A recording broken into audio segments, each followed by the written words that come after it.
ऐसी फिल्में करने की कोशिश की हैं जो पिछली फिल्म जो मैंने की उससे बेहतर हो या एटलीस्ट उस लेवल की हो.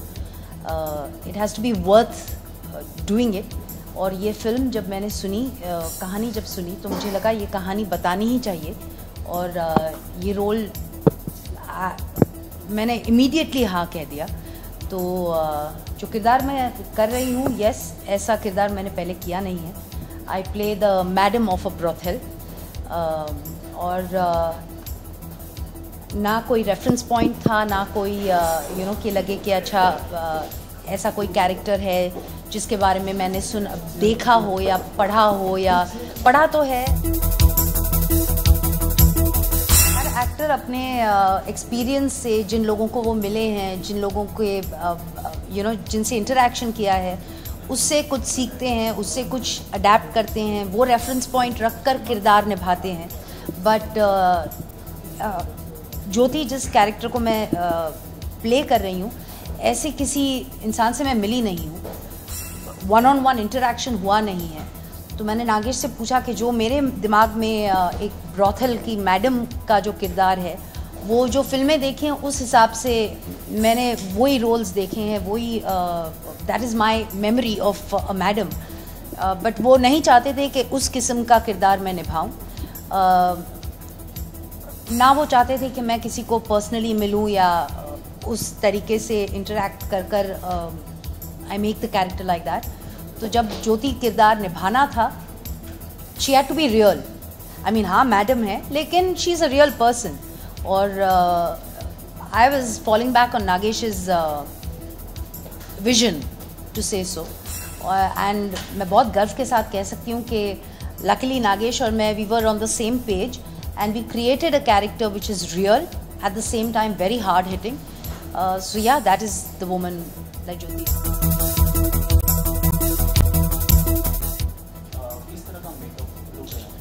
Well, आधे से ज़्यादा फिल्म में कोई मेकअप नहीं है, so that was great, which was fantastic actually. और जिस scenes में मेकअप है वो obviously बहुत ही ज़्यादा garish और बहुत loud. And the costumes are great, the setting is fabulous. हमारे जो DOP हैं, director of photography Chiruda, terrific work. So bulbs actually उन्होंने पूरी फिल्म जो कमरों में, एक तो वो कमरा was as big as this, जहाँ 3-4 कैरेक्टर्स, बूममैन, चिरुदा, मुश्किल से 3 या 4 लोग फिट हो सकते थे. और उन्होंने एक्चुअली पूरी फिल्म की लाइटिंग, जो इंडोर सीक्वेंसेस हैं, वो बल्ब्स के साथ किए हुए हैं. And without makeup, too we are all looking lovely, we are looking real. मतलब it's not looking like Shefali ने बहुत अच्छा काम किया, या मोनाली ने लक्ष्मी के तौर पर बहुत अच्छा काम किया, या नागेश चिन्ना के रोल में बहुत अच्छे थे. They are all characters, they are real people, they become real people.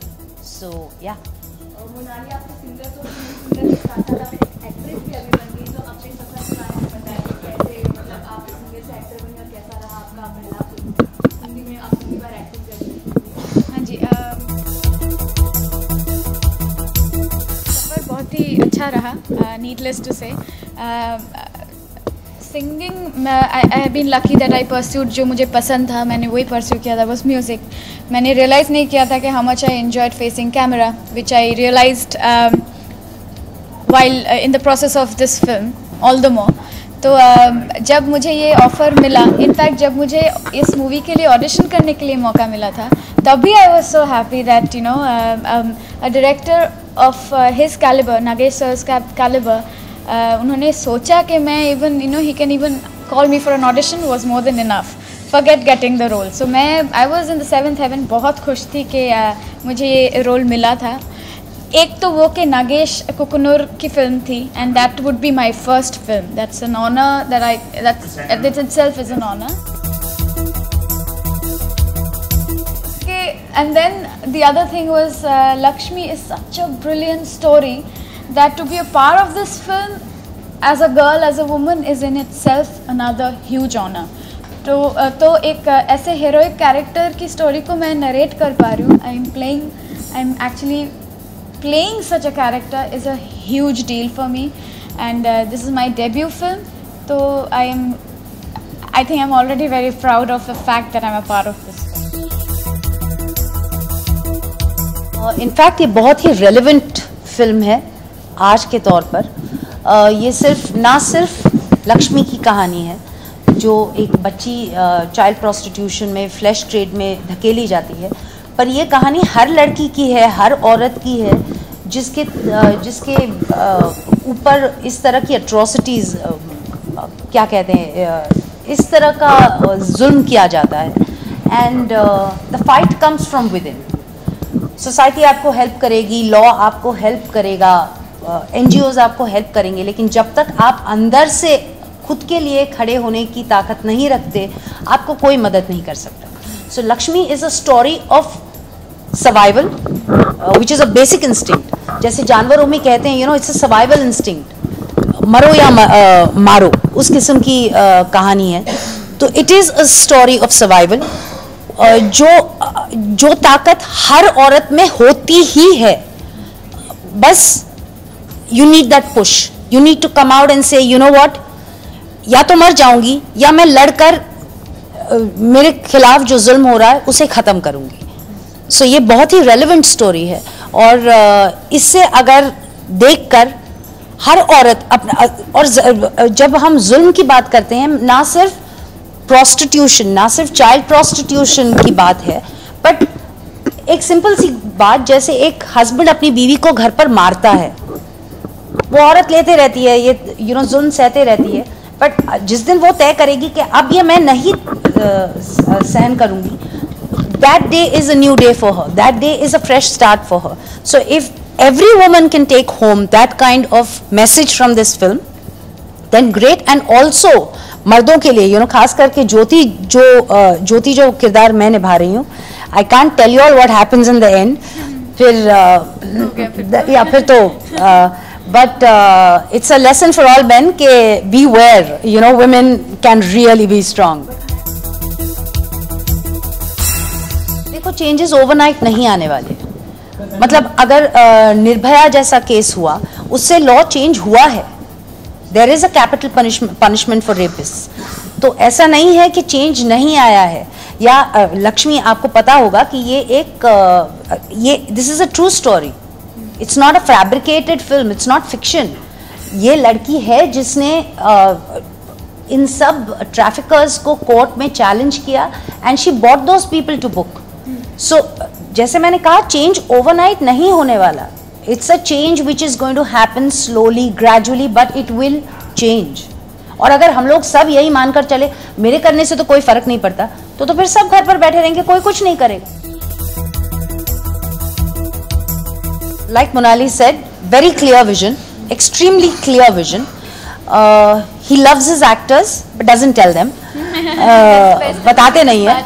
But at the same time, कुछ किस्म के डायरेक्टर्स होते हैं जो एक्टर्स को लेते हैं पर एक्टिंग अपने तरीके से करवाना चाहते हैं. फिर हमेशा वैसे डायरेक्टर्स के साथ काम करते हुए मुझे ये ख्याल आता है, तो फिर हमें लिया क्यों है?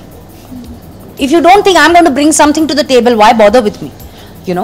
But there is a director over here जिसे पता है इस एक्टर को लिया है, ये इसके असेट्स हैं, ये इसकी पॉजिटिव है, और ये फिल्म में is going to bring her own contribution, तो उसको उसकी जगह दो. Yes, we've discussed the character, we understood what, मुझे समझ में आ गया नागेश को क्या चाहिए as Jyoti. He understood what I could bring to the table, and he gave me my space and freedom. As an actor, to work with him, we had, besides the scenes, it was a very chilled out, it was a very tough shoot, क्योंकि 22 दिन में ये film बनाई गई है, तो it's not an easy shoot. Also, जो subject handle कर रहे हैं, जो scenes handle कर रहे हैं, वो बहुत ही sensitive scenes हैं. But as a director, he gives you your space, your freedom, at the same time the comfort level, and it's a chilled out set. कई सेट्स होते हैं जहाँ डायरेक्टर चिल्ला रहा है, अब्यूज कर रहा है, तो that works on the actor also. मतलब you become like, oh God, काम कैसे करो यहाँ पर. But that is not the case over here. So everyone was in complete sync. We were all perfectly fit together, and that's what shows in the film. It's a question to yourself. ये सवाल हम खुद को पूछना चाहिए. Are we being human? अगर हम लोगों में सेंसिटिविटी है, एंड आई एम श्योर हर किसी में सेंसिटिविटी होती ही है, तो ये ख्याल उनको आना चाहिए।